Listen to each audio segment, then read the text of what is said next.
हाँ जी गाइस। तो सबसे पहले तो सॉरी गाइस अगर मैंने आप लोगों को रिप्लाई नहीं किया था। कई लोगों के मैसेजेस आए थे दिवाली के, but I am so sorry, मैं रिप्लाई नहीं कर पाया था पहले। मेरे यहाँ पे बहुत क्राइसिस चल रहा था, पानी नहीं आ रहा था, तो मैं जरा उसमें लगा हुआ था तो तुम लोगों के मैसेज का रिप्लाई नहीं कर पाया, सो सॉरी। तो first of all apologies for that, and then second is कि आई होप कि आपकी सबकी दिवाली बड़ी अच्छी रही हो। बहुत टाइम बाद हम लोग कनेक्ट कर रहे हैं, ऐसा लग रहा है कि इतनी लंबी छुट्टियां हो गई हैं। हाँ। हमने सोचा था संडे को क्लासेस करेंगे, क्लास रखेंगे, लेकिन अगेन वही बिकॉज ऑफ वाटर क्राइसिस, पानी के बिना कुछ नहीं हो सकता यार, पता चल गया 4-5 दिन पानी नहीं आया, हालत खराब हो गई। हाँ।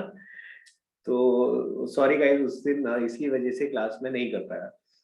तो अब शुरू करते हैं classes, and let's realign ourself. जिस तरीके से पहले जो जो चीजें हमारी चल रही थी वापस से उसी ट्रैक पे चलते हैं। मैंने आप लोगों का टेस्ट पेपर चेक करके भेज दिया है, बट आई थिंक कुछ इंटरनेट का इशू है कि सब लोगों के पास अभी तक नहीं गया है। If I am not wrong, सिर्फ 3-4 लोगों के पास ही टेस्ट पेपर रिसीव हुआ है।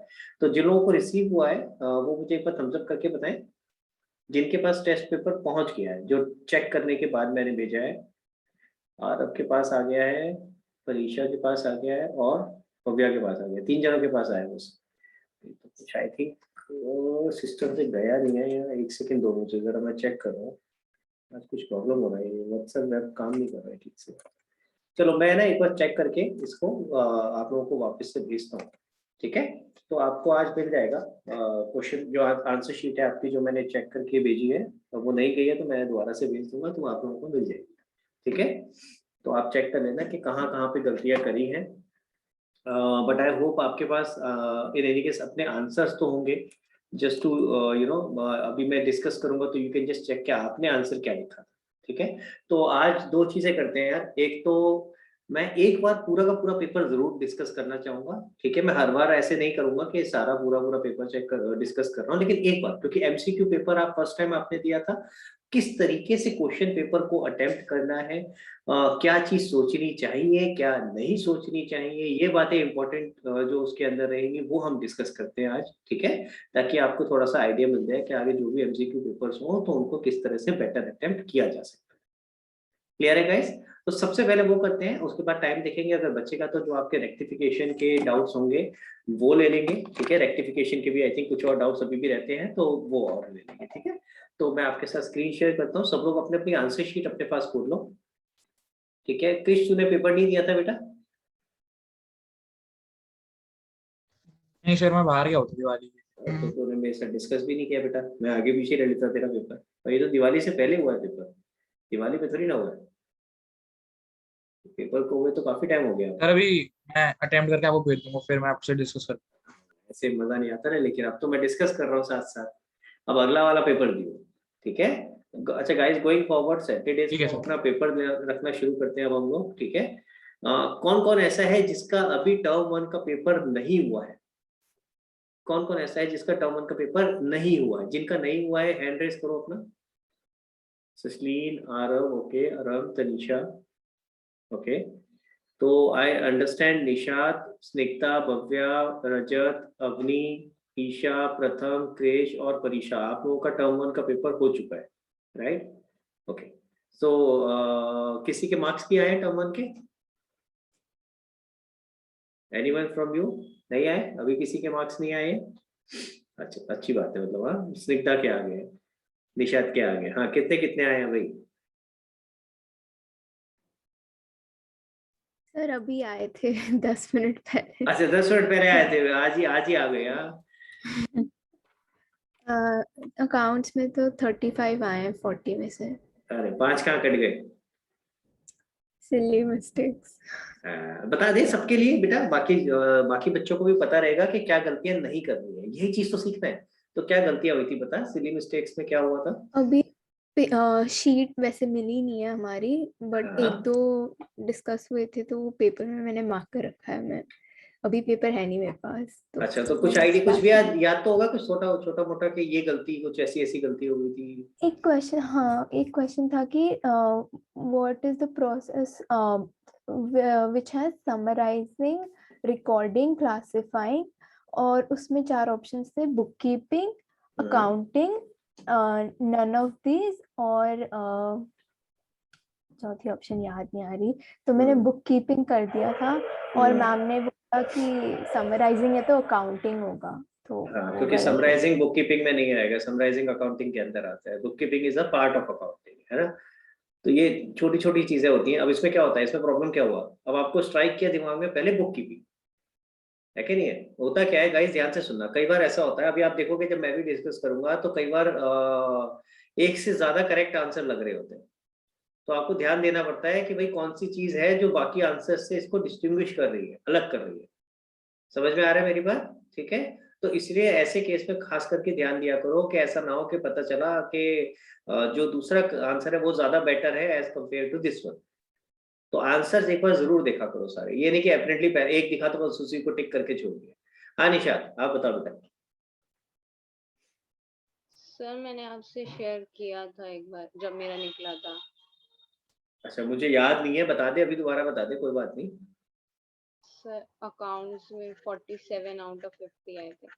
50 का हुआ था तेरा? Yes sir. Okay, again 3 marks कहाँ कटे, अभी मत बोले सिली मिस्टेक्स। सर वो हमारे अभी वो दिखाते नहीं है आंसर शीट। बताते नहीं है, ये तो बड़ी गलत बात है यार। तो उनको ये तो बोला करो, पता कैसे चलेगा मैम, फिर अगली बार फिर सेम गलती करके आएंगे हम।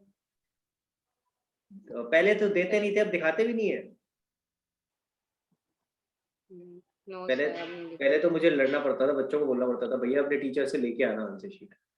अब ये दिखाते थे, सिर्फ देते नहीं थे, अब दिखाया भी नहीं, ये कैसे, ये क्या बात हुई है। तो बड़ी मुश्किल बात है यार। टीचर से बात करना, उनको बोलना, रिक्वेस्ट करना पर्सनली, क्लास में नहीं, अलग से उनको बोलना कि मैम बस आप मेरे को एक बार दिखा दो, ताकि मुझे ये पता चले कि 3 जो मेरे मार्क्स कटे हैं कटे कहाँ हैं, ताकि मैं वो सेम मिस्टेक दोबारा ना करूं, ठीक है। हाँ फॉर्म ईशा। 1 तो कब तक होंगे आप, वो दिखाएंगे भी नहीं। अरे चल कोई बात नहीं, अगली बार ध्यान रखना। हाँ ईशा। सर 48। 2 मार्क्स कहाँ कटे? पता नहीं मिला। अगेन सेम, नहीं मिला। पूछा तो करो भाई, पूछा था टीचर से। ये छोड़ यार, ठीक है, आ सर गए जितने वो आने थे। सितंबर में हुए थे एग्जाम्स, अरे सितंबर में कह रहा हूँ, सितंबर में नहीं पूछा था। तब स्कूल नहीं खुले थे ना, ऑनलाइन हुए थे। हाँ तो जब, अरे जब मैं तो ये कब मना कर रहा हूँ, तो ऑनलाइन वो जैसे पेपर ऑनलाइन होते हैं आंसर शीट भी तो ऑनलाइन मिल सकती है परीक्षा। 38 40 में से। सबके लगभग वही 2-3 मार्क्स कट रहे हैं। हाँ? कहाँ कट गए? सर याद नहीं, बहुत टाइम हो गया पेपर मिले हुए, मैं देख के बता दूंगी। पर पता है मैं ये चीजें क्यों पूछ रहा हूँ, आप पता है समझ रहे हो मैं क्यों पूछ रहा हूँ कि कहाँ कटे। मैं ये नहीं पूछ रहा हूँ कि मार्क्स याद कितने। रहे अगली बार के लिए। गलतियां पता होनी चाहिए आप लोगों को, समझो मेरी बात को। देखो गलती होती है, कोई बात नहीं, मार्क्स कटते हैं, it is okay. Point is कि नेक्स्ट टाइम सेम गलती रिपीट नहीं करनी ना। तो गलती जरूर पता होनी चाहिए कि गलती करी क्या थी, ताकि वो सेम गलती रिपीट ना हो। हाँ निशा पूछो बेटा क्या कह रहे हैं, और फिर शुरू करते हैं हम लोग डिस्कशन। सर वो जो मेरी उसमें मिस्टेक हुई थी, जो मैंने आपसे असर्शन रीजन पूछा था तो उसमें हाँ, टीचर ने गलत कर दिया था वो, तो उसमें तो हो गई थी क्योंकि उसमें मैंने कुछ और ही ऑप्शन। राइट, उसमें तो कुछ नहीं कर सकती है ना। तो पता तो चला ना कि हाँ यार इसमें हमारी गलती नहीं थी, टीचर का व्यू पॉइंट वो मानने को राजी नहीं है, तो कुछ नहीं कर सकते भाई उसमें तो। ठीक है, that is a different thing. तो एटलीस्ट पता चला। देखो यही तो ऑब्जेक्टिव है कि हम गलत थे या कुछ और प्रॉब्लम थी, क्वेश्चन गलत था, हमने कुछ और मीनिंग समझा, एटलीस्ट पता होना चाहिए गड़बड़ कहाँ होगी। ठीक है, चलो गाइस, तो एक बार जरा डिस्कस करते हैं आंसर। आपके सामने क्वेश्चन है और मैं साथ साथ डिस्कस करता आ रहा हूँ, और जिसको जहां दिक्कत आएगी तो प्लीज हैंड रेज कर लेना, जहां भी जैसे ही दिक्कत लगे किसी भी जो क्वेश्चन में जहां में मैं डिस्कस कर रहा हूँ, तो प्लीज हैंड रेज करेंगे, और फिर मैं आपको मौका दूंगा कि कहाँ प्रॉब्लम है, फिर वो आपकी टेकअप करें। देखो, तो पहले जो आपका क्वेश्चन पेपर था, अगर आपको ध्यान हो तो उसको 3 पार्ट्स में डिवाइड किया हुआ था, part A, part B, part C, और टोटल 55 क्वेश्चंस थे, जिसके अंदर आपको 45 क्वेश्चंस को आंसर करना था, और पार्ट वाइज आपके पास ऑप्शंस था। ठीक है, ये नहीं कि कोई से भी 45 कर दिए। तो पहले पार्ट ए में जैसे out of 8 you have to do 6, then similarly आगे पार्ट जो सेक्शन 1 था उसके अंदर 2 पार्ट थे, पार्ट ए पार्ट बी, तो उसमें पहले 8 में से 6 करने थे दोनों पार्ट्स में। देन सेक्शन 2 में अगेन 3 पार्ट्स थे अलग अलग, और उसमें भी आपको कुछ चॉइसेस इंटरनली थी हर पार्ट के अंदर। ठीक है, चलो तो आगे चलते हैं। टोटल आपको 45 क्वेश्चंस अटेम्प्ट करने थे। पहली चीज निशात, मेरे को ध्यान है आपने पूरे क्वेश्चंस अटेम्प्ट नहीं करे इसके अंदर, तो आई एम नॉट श्योर क्यों नहीं करे, कुछ आइडिया आपको? ध्यान है कुछ गलती से छूट गए या फिर जानबूझ के नहीं करे? हाँ सर इस वाले पार्ट में हाँ, इसी वाले पेपर में ही किसी एक पार्ट में आपने पूरे क्वेश्चंस अटेम्प्ट नहीं करे थे। एक सेकंड रुको, मैं देखता हूँ। आपका पेपर गया नहीं ना एक्चुअली आपके पास अभी तक? इतना एक मिनट सर, है। मेरा इसमें कुछ प्रॉब्लम हो रहा था, व्हाट्सएप में गया नहीं इसलिए। Test paper, just a second, just give me a moment. आप अपने पास खोल सकते हो आंसर शीट जो आपके पास चेक जो आपने मुझे भेजी है, आप वो खोल लो, उसमें से ही पता चल जाएगा आपको। दिशा देवी, मैं आपको बता देता हूँ कौन से मेरे पास जो है उसके हिसाब से कौन से मैं अपने अटेम्प्ट नहीं करे। ओके, 34 से लेके 49 तक जो आपके क्वेश्चंस थे, 34 से लेके 49 तक, उसके अंदर 14th क्वेश्चंस आपको 14 क्वेश्चंस अटेम्प्ट करने थे। आपने उसमें 5 क्वेश्चन कम अटेम्प्ट करे।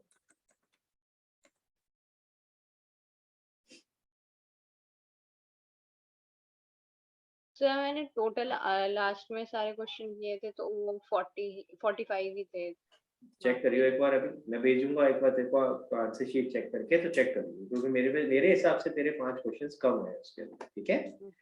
तो ये चीज जरूर देखना भाई। पहली चीज गाइस कि आपको जो भी क्वेश्चन पेपर मिल रहा है आपका इंटरनल स्ट्रक्चर कैसा है, क्योंकि ये हर किसी का डिफरेंट हो सकता है। जैसे भी आपने थोड़ी देर पहले देखा था, किसी ने 50 मार्क्स का क्वेश्चन पेपर था, किसी के में 40 मार्क्स का था, तो दिस कैन डिफर, ठीक है? तो फ्रॉम स्कूल टू स्कूल, तो इसलिए प्लीज ये जरूर चेक कर लेना कि आपके टीचर ने किस पैटर्न पे पेपर बनाया है, कितने मार्क्स का है, कितनी इंटरनल चॉइस है, कितने कौन से पार्ट में कितनी चॉइसेस है, ठीक है? ताकि कोई आपका आंसर छूटे ना, ठीक? बट एक चीज अच्छी थी कि बहुत कम बच्चे ऐसे थे जिनके ऐसा लगा हो मुझे कि जिनके आंसर्स कम थे। जैसे मैं अभी निशद से बात कर रहा था, ऐसे मेरे को ज्यादा नहीं दिखे।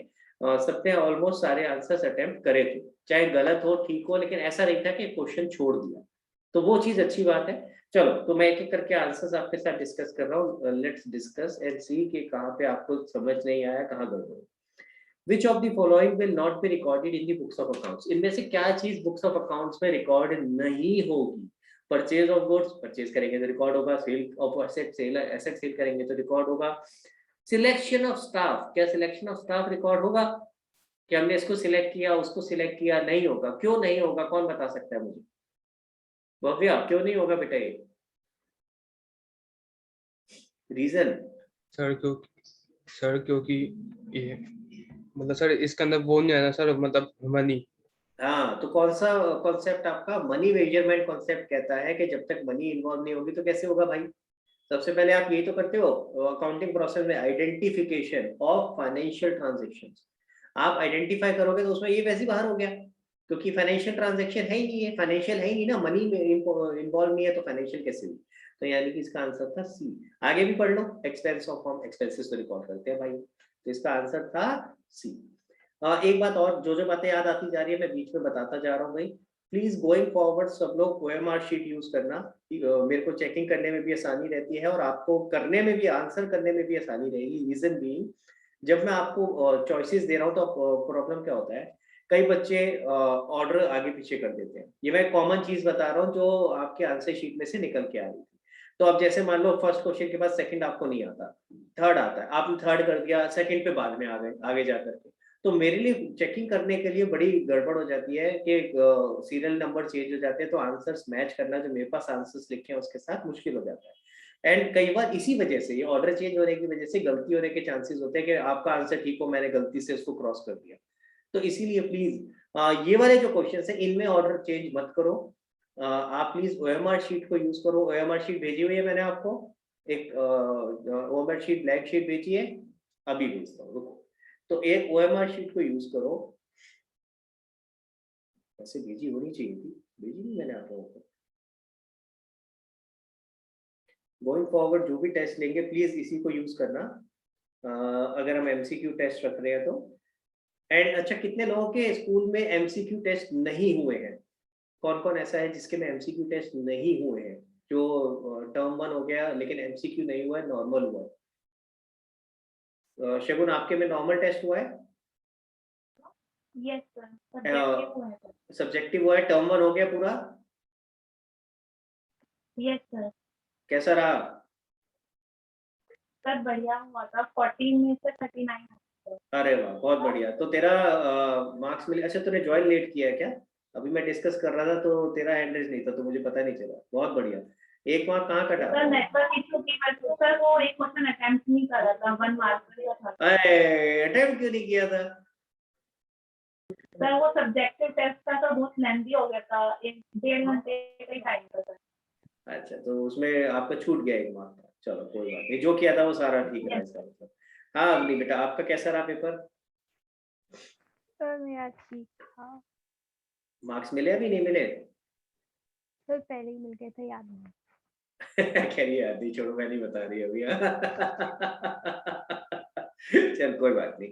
अच्छा, इन एनी केस तो आपका बाकी लोग भाई, अब आपका सेकंड टर्म जो है वो सब्जेक्टिव होगा या ऑब्जेक्टिव होगा? कुछ डिस्कशन हुआ है अभी इस बारे में?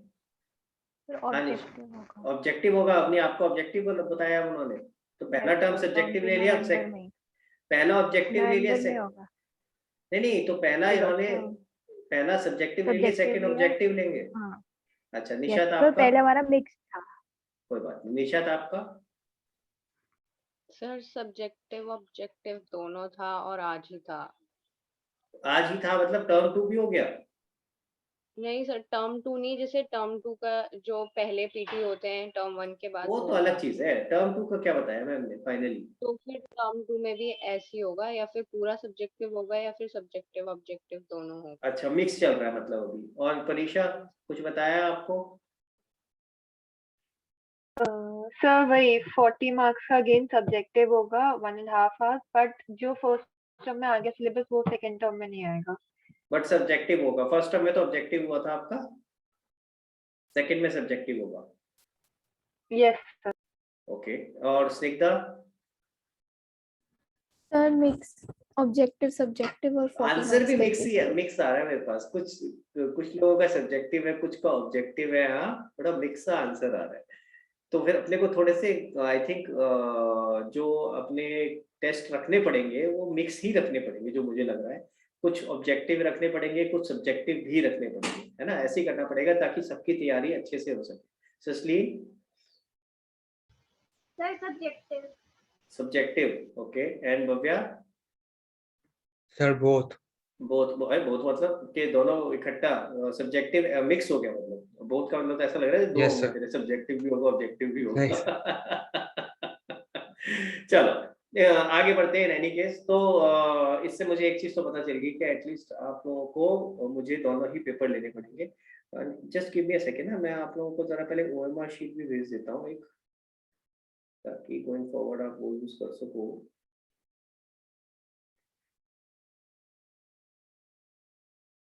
मैं ना अभी एक ओएमआर शीट जो 12th की आई थी उस वही वाली उसी तरह की आपको फॉरवर्ड कर रहा हूँ। Can use this OMR sheet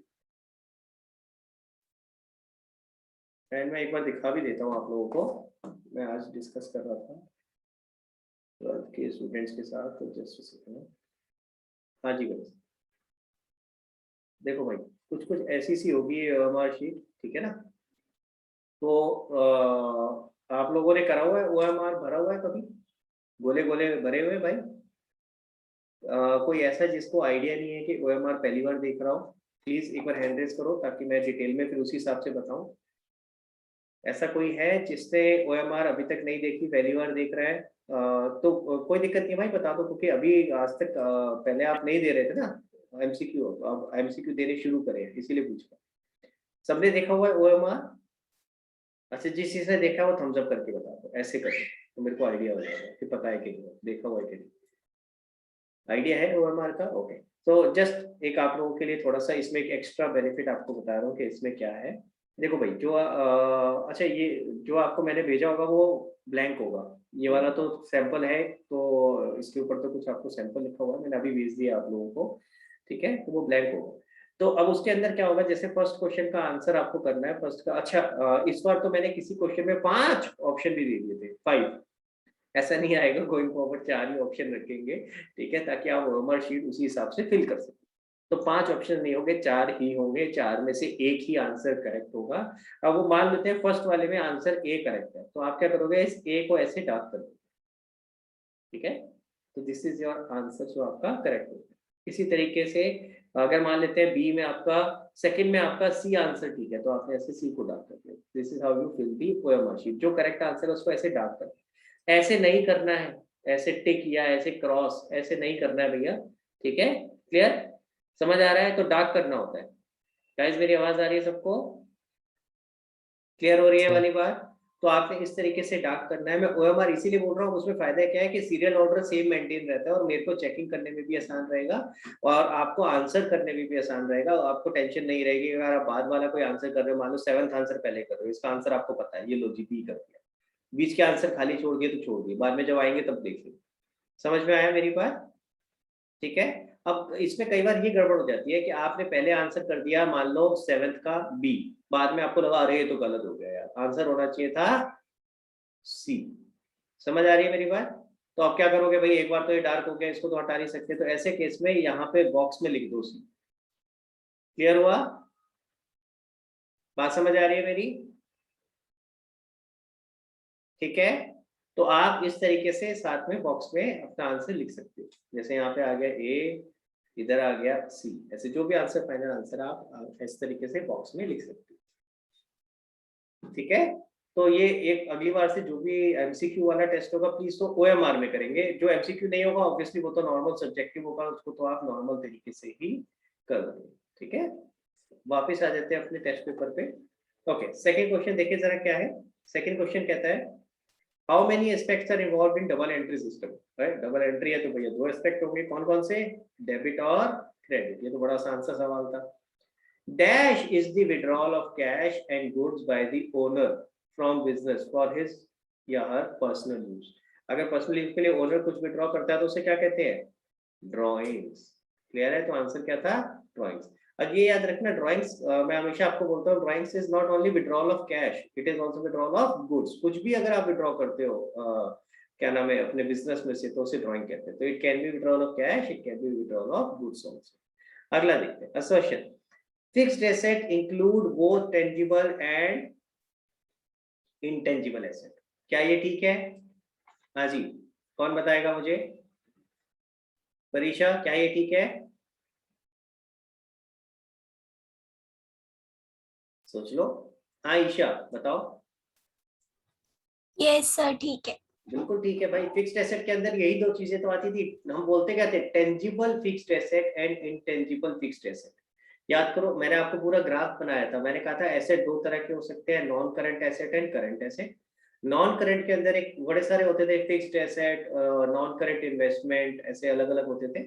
उसमें फिक्स्ड एसेट के अंदर 2 बाइफरकेशन बनाई थी, कौन सी, tangible fixed asset and intangible fixed asset.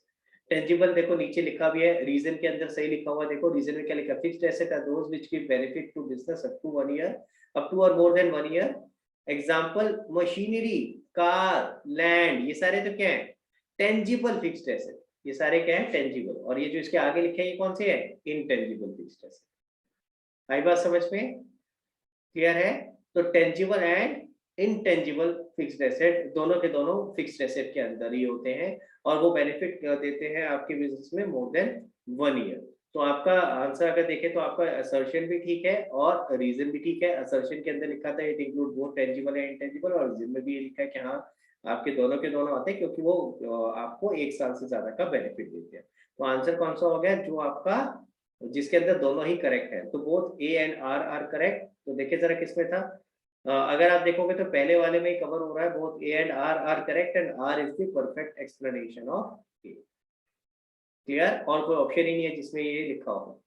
अच्छा, कई बार ऐसा भी लिखा आ जाता है both A and R are correct but R is not the perfect explanation of A. इसका मतलब वो कब होगा, जब ए और आर यानी असर्शन और रीजन दोनों स्टेटमेंट तो करेक्ट है लेकिन जो रीजन में लिखा हुआ है उसका लिंक असर्शन के साथ नहीं बन रहा।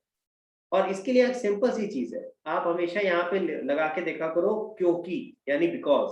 तो आप पहले लाइन पढ़ो, fixed asset include both tangible and intangible asset because, फिर अगली लाइन पढ़ के देखा करो रीजन वाली, अगर लिंक बन रहा है और दोनों एक दूसरे को कोरिलेट कर रही है, तब तो ये आ जाएगा it is the perfect explanation of the assertion. जैसे इस केस में गाइस अपना कैमराज ऑन करो प्लीज, धीरे धीरे करके सबके बंद होने शुरू हो गए, जल्दी से ऑन करो भाई, दिवाली के इतने दिनों बाद तो हम आए हैं यार, हाँ छुट्टियों के बाद इतने टाइम बाद, जल्दी जल्दी, हाँ प्लीज ऑन रखेंगे। हाँ तो अगर मैं यहाँ लगा के देखो fixed asset include both tangible and intangible asset because fixed asset are those which give benefit to business up to or more than 1 year. Example machinery, car, land, patents, copyright etcetera. तो ये मेरी line complete बन गई। तो अगर मैं because लगा करके देखूं और मेरा सब कुछ ठीक लग रहा है तो इसका मतलब असर्शन और reason both are correct and reason is the perfect explanation of assertion. समझ आया किस तरह से देखना है? रीजन असर्शन वाले क्वेश्चन समझा रहा हूँ थोड़ा सा कैसे आप इसको पढ़ सकते हैं। हाँ जी, फिफ्थ पे आते हैं। फिफ्थ का क्या है? There is a great possibility of manipulation of profit in cash basis of accounting. Answer is true. हाँ, इसमें मैनिपुलेशन होने के चांसेस होते हैं क्योंकि कैश के अंदर अल्टीमेटली आप कर क्या रहे हो, जो भी अपना रेवेन्यू और एक्सपेंस है कैश के बेसिस पे रिकॉग्नाइज कर रहे हो। तो आप अगर कहोगे मुझे कैश मिला है तब तो रिकॉग्नाइज हो रहा है, अगर कहोगे कैश नहीं मिला है तो रिकॉग्नाइज नहीं होगा। तो कई बार आप अपने प्रॉफिट को इन्फ्लेट या डिफ्लेट करने के लिए क्या करते हो, अगर मुझे प्रॉफिट सप्रेस करने हैं तो मैं क्या करूंगा, मैं कहूंगा मुझे पैसे अभी नहीं मिले इस साल, तो मैं उसको अपने इस साल अपने क्या नाम है बुक्स में अपने बुक ही नहीं करूंगा, दिखाऊंगा ही नहीं। समझ आ रही है मेरी बात? तो फिर क्या होगा, ऐसे में मेरा रेवेन्यू कम हो जाएगा। क्लियर है? तो इसीलिए इसमें चांसेस ज्यादा होते हैं क्या नाम है कैश बेसिस में मैनिपुलेशंस करने। इसीलिए accrual basis is considered as the true method जो नॉर्मली 99.99% लोग फॉलो करते हैं। मैंने आपको बताया था मोस्टली कंपनीज के लिए तो मैंडेटरी होता है और बाकी फॉर्म्स के लिए मैंडेटरी चाहे नहीं होते लेकिन मोस्टली सब वही फॉलो करते हैं। ठीक है, अगला देखते हैं। Revenue is recognised when sale is made or service is rendered rather than cash is received. सही लिखा है कि नहीं लिखा भाई? रेवेन्यू कब रिकॉग्नाइज करते हैं? जब सर्विस आपको व्हेन सर्विस इज मेड, जब हम कोई भी when sale is made, sale करते हैं। अगर सेल के पॉइंट ऑफ व्यू से देखें तो जब आपने सेल करी, और सर्विस के पॉइंट ऑफ व्यू से देखें तो जब आपने सर्विस रेंडर करी। तो इसमें कौन से वाला आपका क्या नाम है प्रिंसिपल फॉलो हो रहा है? देखिए कौन कौन से revenue recognition, going concern. Going concern तो क्या कहता था, बिजनेस चलता रहेगा चलता रहेगा चलता रहेगा चलता रहेगा, उससे लेना देना तो नहीं है यहाँ पे। हिस्टोरिकल कॉस्ट, ये कॉस्ट को रिकॉग्नाइज करने की बात कर रहा है, यहाँ ऊपर रेवेन्यू की रिकॉग्निशन की बात हो रही है। तो बी और सी तो है नहीं भाई। अब ए देखें जरा, ए वापस आ जाता हूँ। रेवेन्यू रिकॉग्निशन, ये रेवेन्यू को रिकॉग्नाइज करने की ही बात करता है कि रेवेन्यू आप किस स्टेज पे रिकॉग्नाइज करें। ठीक है, तो यहाँ पे आपका आंसर क्या आ जाएगा, रेवेन्यू रिकॉग्निशन। अगर मैं देखूं तो ये अक्रूवल कॉन्सेप्ट अगर यहाँ लिखा होता साथ में तो अक्रूवल कॉन्सेप्ट भी यहाँ पे लग सकता था। समझ रहे हो मेरी बात? तो अगर अक्रूवल कॉन्सेप्ट होता और साथ में रेवेन्यू रिकॉग्निशन होता, तो अगर उसमें ऑप्शन होता बोथ ऑफ दी अबव, तो फिर तो मैं वो वाला ऑप्शन ले लेता। समझे मेरी बात? जैसे अगर मान लो यहाँ पे होता ए पार्ट में रेवेन्यू रिकॉग्निशन, बी पार्ट में होता सपोज अक्रूवल, ठीक है, सी पार्ट में होता बोथ और डी पार्ट में होता नन। तो ऐसे केस में अगर आप यहाँ पे रेवेन्यू रिकॉग्निशन करके आ जाते तो ये गलत हो जाता बेटा, क्योंकि ऐसे केस में अप्रूवल और रेवेन्यू दोनों ही सेम बात कहते हैं। तो यहाँ पे आपको क्या करना चाहिए, बोथ। इसीलिए मैं आपसे कह रहा हूँ कि क्वेश्चन को ध्यान से पढ़ना, कई बार बेटर आंसर कुछ और होता है। आप अगर रेवेन्यू करके आ गए तो रेवेन्यू रिकॉग्निशन, हालांकि बात ठीक कह रहे हो आप, गलत नहीं है, लेकिन आपके पास जो चॉइसेस है उसके हिसाब से बेटर आंसर कौन सा है, सी, जिसके अंदर दोनों कवर हो गए, रेवेन्यू रिकॉग्निशन भी और अप्रूवल भी, क्योंकि दोनों ही ये बात कहते हैं। समझ आई मेरी बात?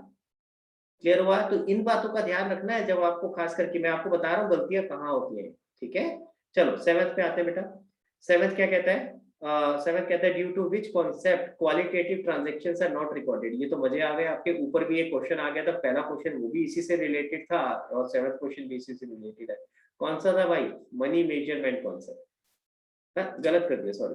हाँ, ये यहाँ money measurement concept. Money measurement concept क्या कहता है कि आपको क्वालिटेटिव एस्पेक्ट को रिकॉर्ड नहीं करना है, सिर्फ जहाँ पे आपके मनी इन्वॉल्व हो उसी को रिकॉर्ड करना है। ठीक है, which of the following never is never depreciated? Building, machine, land और गोल्ड। क्या डेप्रिशिएट नहीं होता?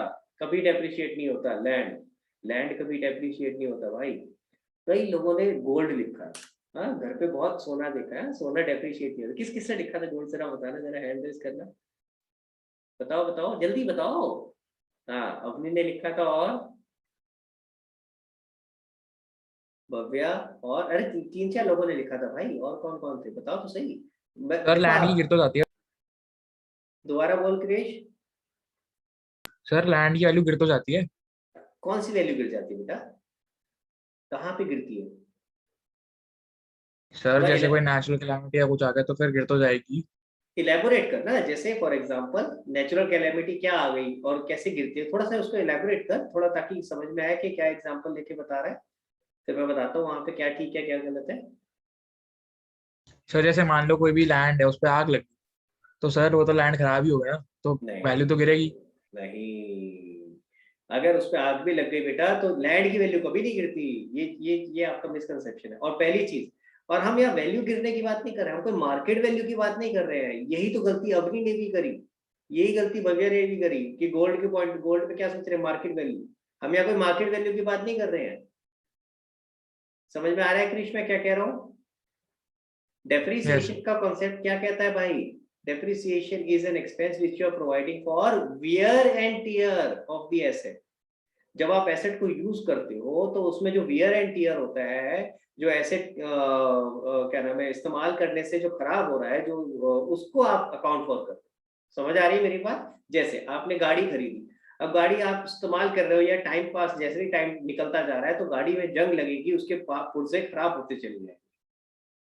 क्लियर है? आपने कोई भी एसेट खरीदा, कोई भी मशीन खरीदी, तो जैसे जैसे आप उसको इस्तेमाल करोगे, जैसे जैसे टाइम निकलेगा तो उसकी जो पुर्जे हैं, वो जो मशीन है वो धीरे धीरे खराब होती चली जाएगी। हम उसकी बात कर रहे हैं, उसे डेप्रिसिएशन कहते हैं। क्लियर है? हम उसको प्रोवाइड फॉर कर रहे हैं। हम कभी भी मार्केट वैल्यू को कंसीडर नहीं करते, और यही गलती हो रही है जब आप ये एग्जांपल दे रहे हो क्रिश। आपने एग्जांपल दिया कि आग लग गई, या फॉर दैट मैटर जो जो लोग भी गोल्ड का एग्जांपल ले रहे थे वो भी यही लेके चल रहे थे कि गोल्ड की वैल्यू कभी कभी नीचे आ जाती है। सॉरी, वो ये सोच के चल रहे थे गोल्ड की वैल्यू हमेशा बढ़ती रहती है, तो गोल्ड तो हमेशा एप्रिशिएट होता रहता है, तो डेप्रिशिएट कभी नहीं होता। अरे हम मार्केट वैल्यू से कंसीडर नहीं करके चल रहे। अब भी समझ आ रही है मेरी बात? हमें यहाँ मार्केट वैल्यू से कंसीडर थोड़ी ना करना होता है। हम तो हिस्टोरिकल कॉन्सेप्ट लेके चल रहे होते हैं, मार्केट वैल्यू को तो कंसीडर ही नहीं करते। हमें क्या देखना होता है, कौन से एसेट ऐसे हैं जो वियर एंड टियर जिनमें होता है। सिर्फ एक एसेट ऐसा है जिसमें वियर एंड टियर नहीं होता, सिर्फ एक एसेट ऐसा, कौन सा? लैंड। लैंड को आप अगर बेटा आग भी लग जाएगी ना, उसके बाद वापस ठीक कर दो, ठीक हो जाएगा भाई, मिट्टी तो है वो, है क्या? समझ रहे क्रिश? बिल्डिंग खराब हो सकती है, बिल्डिंग में आग लग जाएगी तो बिल्डिंग खराब हो सकती है, बिल्डिंग का रिपेयर अपना टूट फूट हो सकती है, इसीलिए बिल्डिंग को भी हम डेप्रिशिएट करते हैं, अगर आप ध्यान से समझो। ठीक है? तो डेप्रिसिएशन है क्या? Depreciation is accounting for wear and tear of the asset. जो आप इस्तेमाल कर रहे हो उसकी वजह से वो जो एसेट खराब हो रहा है उसको अकाउंट फॉर करने की। ठीक है? तो सिर्फ एक ही एसेट ऐसा है जो आपका डेप्रिशिएट नहीं होता, कौन सा? लैंड। उसके अलावा सारे एसेट डेप्रिशिएट होते हैं। क्लियर है? फिर से बता रहा हूं, मार्केट वैल्यू से कंपेयर नहीं कर रहे मेरे भाई। मार्केट वैल्यू तो किसी की ज्यादा किसी की कम कभी भी हो सकती है, हम उससे कंपेयर नहीं कर रहे। जैसे सोने की बात हो रही थी, गोल्ड की वैल्यू कभी बढ़ जाती है कभी कम हो जाती है।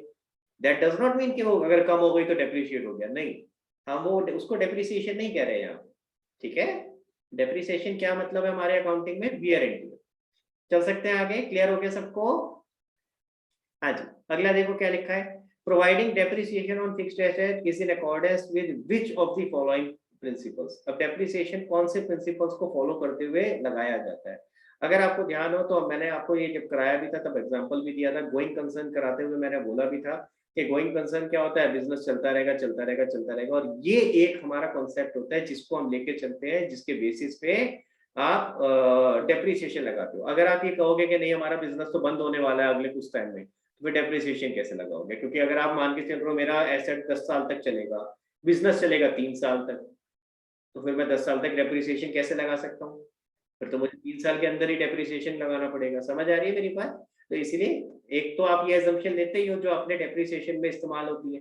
दूसरी, मैचिंग कॉन्सेप्ट भी आपका डेप्रिसिएशन में लगता है, क्योंकि आपका मैचिंग कॉन्सेप्ट क्या कहता है? जिस पीरियड की आप प्रॉफिट निकाल रहे हो उस पीरियड के अगर जो भी आपने रेवेन्यू लिया है उसी से मैचिंग आपको एक्सपेंस भी दिखाना है। तो अगर मैं डेप्रिसिएशन नहीं लगाऊंगा किसी पीरियड में, किसी साल में, तो मेरा प्रॉफिट और मेरा रेवेन्यू और एक्सपेंस आपस में मैच नहीं करेंगे। समझ आ रही है मेरी बात? तो अगर मान लो फाइनेंशियल ईयर 14-15 किसी भी 2014-15 एक एग्जांपल ले लेते हैं, फाइनेंशियल ईयर 2014-15 में जो रेवेन्यू मेरा है, अगर कॉरस्पॉन्डिंगली मैंने डेप्रिसिएशन उस साल नहीं लगाया तो मेरे सारे एक्सपेंस उस साल के कंसीडर नहीं हुए, तो इसलिए मैचिंग कॉन्सेप्ट भी यहाँ पे फॉलो नहीं हो पाएगा। समझ आ रही है मेरी बात? तो यानी आपका इसमें आंसर क्या था? 1 and 2। 1 and 2 किसके अंदर आ रहा है भाई? ए के अंदर। क्लियर हुआ? ठीक है, तो इसका 9th का आंसर था A, 1 and 2। Which of the following statement is false? कौन सी फॉल्स है? अब ये खास करके ना खतरनाक होते हैं question. Which of the statement is true बोले तो जल्दी समझ में आता है, which of the statement is false दिमाग घूम जाता है कई बार। तो इसलिए ध्यान से देखना गलत कौन सी है। तो देखो जरा कौन कौन सी सही है, उसको एलिमिनेट करते चले जाओ। अब यहाँ होता क्या है ना, दिमाग हमारा उल्टा चलता है। हम यहाँ पे देख रहे होते हैं कौन सी सही है, तो गलती से उसी को टिक करके आ जाते हैं, इसीलिए जानबूझ करके क्वेश्चन उल्टा बनाया जाता है। तो क्या लिखा है? पहले देखो, when the bank column of cash book, cash book का बैंक कॉलम की बात हो रही है, shows a credit balance. Cash book के बैंक कॉलम की बात हो रही है, अगर वो क्रेडिट बैलेंस है, it means an amount is due to bank, यानी हमें बैंक को पैसे देने।